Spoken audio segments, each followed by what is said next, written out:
जेवण रेडी आहे. फक्त आहे ना माझ्या डोक्यात एक प्लॅन आलाय, मसाला पापड बनवायचा. सगळे घरात शेव आहे, कांदा आहे. कुठे गेली होती आई? झोपायला. मस्तपैकी इशी झोपली, डोळा सुजल्या तुझं. मस्तपैकी आई इशी झोपली. मित्रांनो इशीतून बाहेर आलेलो गरम होते. तर मित्रांनो आजच्याला एकादश आहे. आईला बी खिचडी केली आणि पप्पाला बी खिचडी केली. एवढी खिचडी शिल्लक राहिली. एवढी गरम. पप्पाला नाही खायची एवढी खिचडी, मी खातो आता. मला नाही खायची वरई आणि आमटी. गेल्या वर्षी ना वरई आणि आमटी खाल्ली. पोटातच कार्यक्रम झाला, म्हणजे पोटच बिघडलं मग डायरेक्ट. कोण बोलावते? आजी तुझी. तर मित्रांनो मावशीची तर झोपायला आई बोलावती का? आईने बोलावले वाटतं. फोडून देऊ आहे. कुठून आणली? फ्रीज मधनं वय. तर मित्रांनो हे कोणी माहिती का? मावशीची मुलगी आहे ना, मुलीचा मुलगा आहे, म्हणजे मावशीचा नात. हाय कर भैया, हाय कर, हाय कर, असं कर. मित्रांनो घरी आलोय आणि पोपट झालाय. भैयाने मला खोटं सांगितलंय. आईने नाही बोलावलं आणि कुणीच नाही बोलावलं भैयाला. तर मित्रांनो वॉच चार्जिंगला लावले, चालूच होईना. लाईट गेली वाटतं. कामगार दिनाची सुट्टी बघा बरं का आली ह्याच्यात. अरे 1 मेला असते भाऊ. बघा तर लागोपाठ सुट्टी आली असं. गुरु शुक्रवार आणि गुरुवार. ओहो गुरुवारी सुट्टी आणि शुक्रवारी 1 मे. वा वा. मित्रांनो 2 सुट्ट्या, एक गुरुवारची कामाची सुट्टी आणि एक कामगार सुट्टी 1 मेला. 2 सुट्ट्या आल्या. आधी घातली. तर मित्रांनो रियांश आलाय, खादी टाकून आलाय. 100 इकडे येऊन लागतंय. इकडे बाळा तिथं पडशील, तिथं नको. तर मित्रांनो हेच कॅलेंडरवर किती ॲडव्हर्टाईज झाली आहे. इकडे औषधाचं झाले, इकडे एक देवाचा फोटो आहे आणि खाली इथं पुरस्कार दिलेला शंकर बाबा आहे. शंकर बाबा आहे. कुठला वाटतंय मग? कुठला आहे मलाच नाही माहिती, मी वेगळेच देऊ. मी घरात येऊनच नाही देणार तुला. हा मी तुला अजिबात घरात येऊन नाही देणार. ए धरकी पिल्या, धरकी आंबा देऊ का? नको त्याला कोण मानतून पडसपर्यंत म्हणलं ते काय काय. चॉकलेट केक देऊ का? Chocolate cake. हा आंबा म्हणलं नको. लय चाप. कॅलेंडर उचलून दे. तर मित्रांनो रियांशने कॅलेंडर इथं टाकले आणि बाहेर निघून गेला. तर मित्रांनो आई आणि रियांश वालीच्या शेंगा निघतात. खायचं का लाडू? लाडू पण मी देणारच नाही तुला. खाऊ का लाडू? तुला देऊ आहे? तुला देऊ का? धर. पहिला लाडू आहे. केक घेऊन ये की. केक घेऊन ये की. संपला? काल तर केक आणलाय. धर. चारच जा जरा, फुकटचं खाऊ नको. बट्टी बिट्टी टाकू ना कडक मध्ये. हा खुश झाला बघ ना, डोळ्यात पाणी आलं त्याच्या, खुश झाला.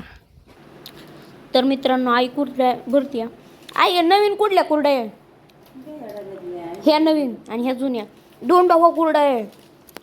तरी आईने यंदा कुरड्या गेल्या द्यायच्यात 1 जणाला आम्हाला. ह्या डब्यात बिवड्या ठेवल्यात आणि एवढ्या बिवड्या शिल्लक राहिल्यात. बिवड्या पण द्यायच्यात. ती पिशवी बघ नीट आहे का? कारण का मी पॅन्ट घालतो आणि पिशवीत पाय घालून पॅन्ट घालतो. नीट बघ. काय काय पॅन्ट पायातून जात नाही ना. बिवड्यांचा सगळा वास मारेन.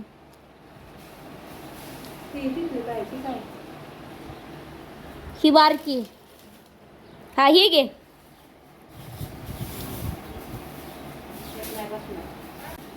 आंबेवाली पिशवी काय? आंब काढून ठेवायच्यात.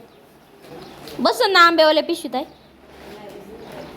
आंब्यावाल्या पिशवीत बी नाही का बसणार.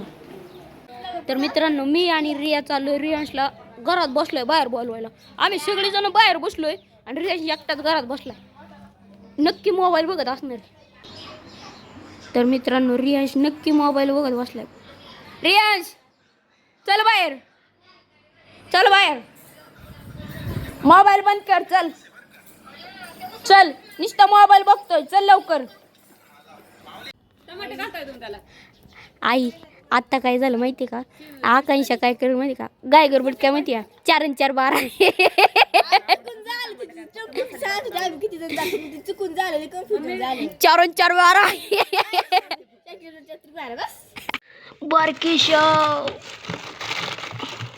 फ्रीजची लाईट खराब झाली गावली बारकीशा. ही पापड कुठून आणल्यात आहे? आईला आजच्याला उपाशी डायरेक्ट सकाळी सोडणार आहे बाई तू.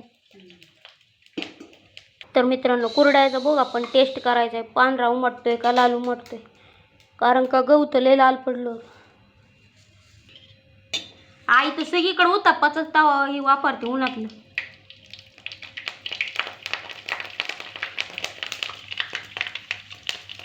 पांढरा उमटते. गहू लाल असलं तरी काय हरकत नाही. कुरडे पांढरे उमटतात. तळून रेडी आहे. फक्त आहे ना माझ्या डोक्यात एक प्लॅन आलाय. मसाला पापड बनवायचा. सगळे घरात शावे, कांदा आहे, टमाटे.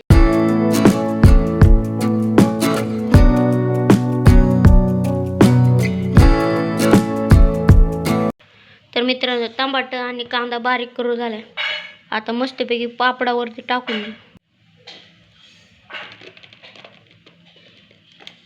पापड खोलगट असल्यामुळे सगळं एकत्रच येते.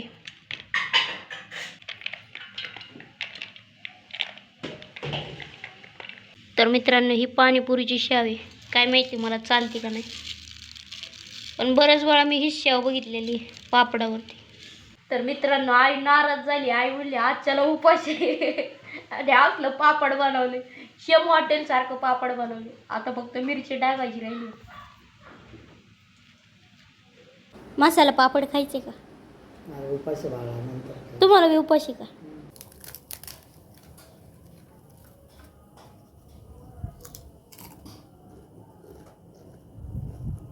शेम हॉटेल सारखे शेम.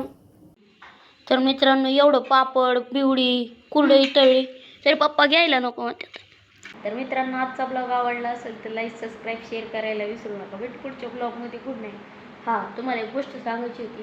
जेव्हापासून कामाला जायला लागलं का नाही गाल पण खाली बसल्यावर घरचे म्हणतात आणि सगळेच नाराज झाले आहेत. कारण का मी 1.5 वर्ष रिपेरिंग शिकलो आणि नंतर कामाला जायला लागलो. 6 महिने काम करून पप्पा म्हणलं आपल्याला थोडं साहित्य घेऊ आणि रिपेरिंगचं काम चालू करू. पप्पा म्हणले 1.5 वर्ष तू आधीच रिपेरिंग शिकाय गेला आणि आता डायरेक्ट कामाला निघाला. तुम्हाला काय वाटतं ते कमेंट करून सांगा. भेटू पुढच्या ब्लॉगमध्ये. Good night. हसंही गेलं तरी गाल बाहेर यायचं. आता गाल पण नाही बाहेर येत. बळं स्माईल द्यायला लागते. डायरेक्ट 12:30ला खायला लागते. सकाळी 4 चपाती खाल्ली का नाही डायरेक्ट दुपारी 12:30ला जेवायला सुट्टी होती. Good night. भेटू पुढच्या ब्लॉगमध्ये.